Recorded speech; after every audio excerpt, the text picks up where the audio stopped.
You ever wonder how some sports players can rise above the rest?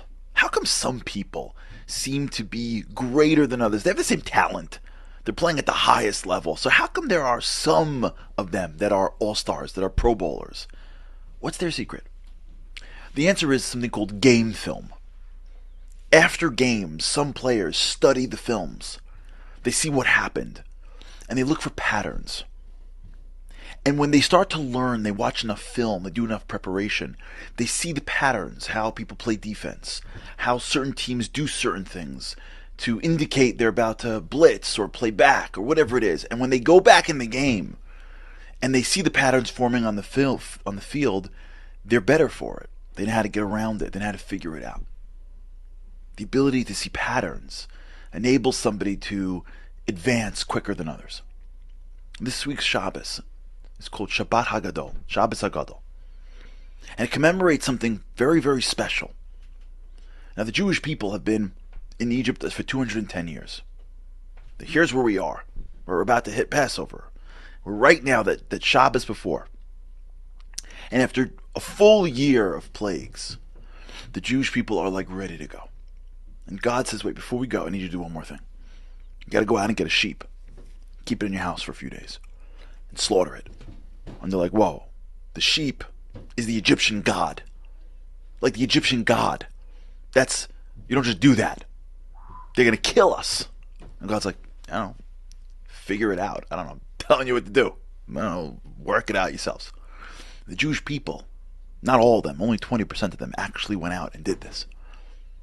And they, at massive risk, went out and got a sheep. The Egyptian gods put it into their tiny little huts.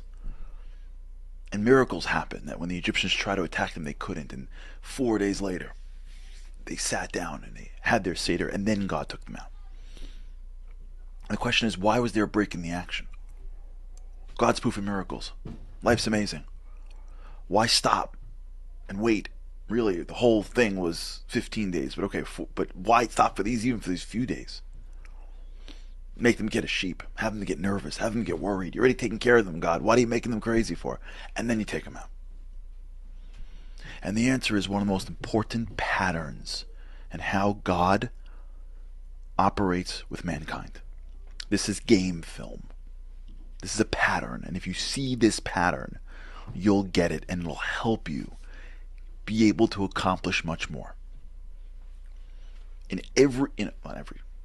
Many times, the way God deals with us, He works with us, He moves us, He makes us great is the following.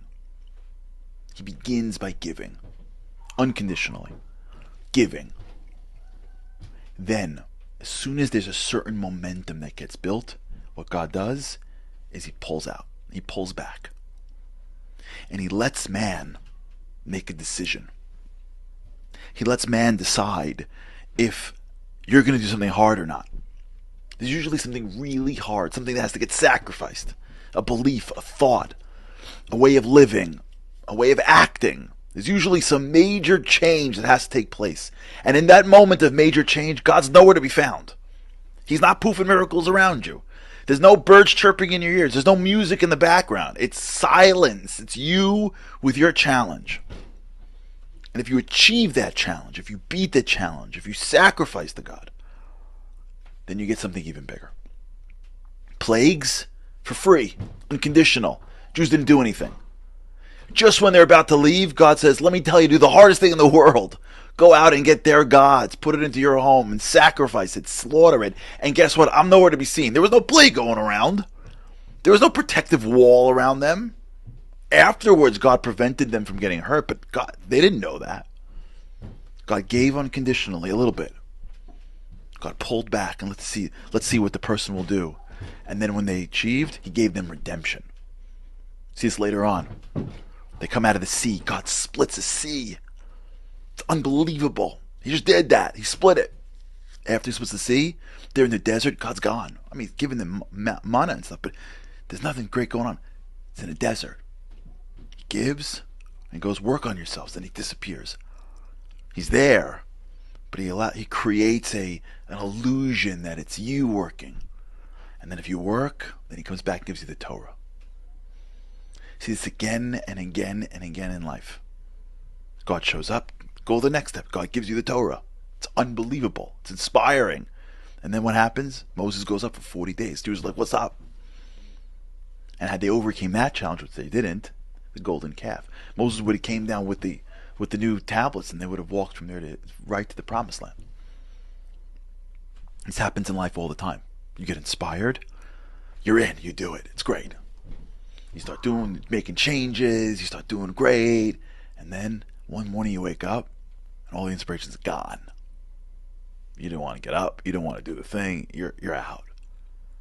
At that moment you got to make a choice. Are you going to make the change or not? Are you going to keep on doing that good thing or not? Are you going to go back to the bad habit?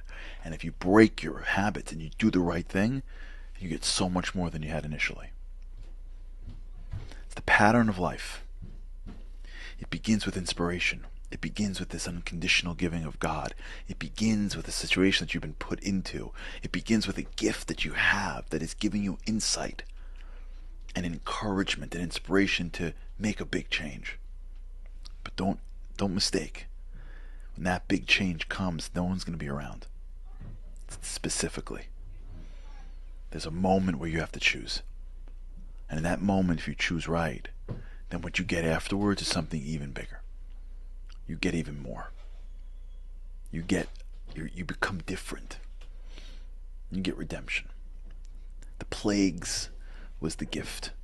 Just kidding. They're still in Egypt. They're still slaves, so to speak, but they're just the moment of this Shabbos, this Shabbat, was where they had to do the hard thing. And they did it. And so what follows after this is something even bigger than the plagues itself, is redemption. That's the pattern of life.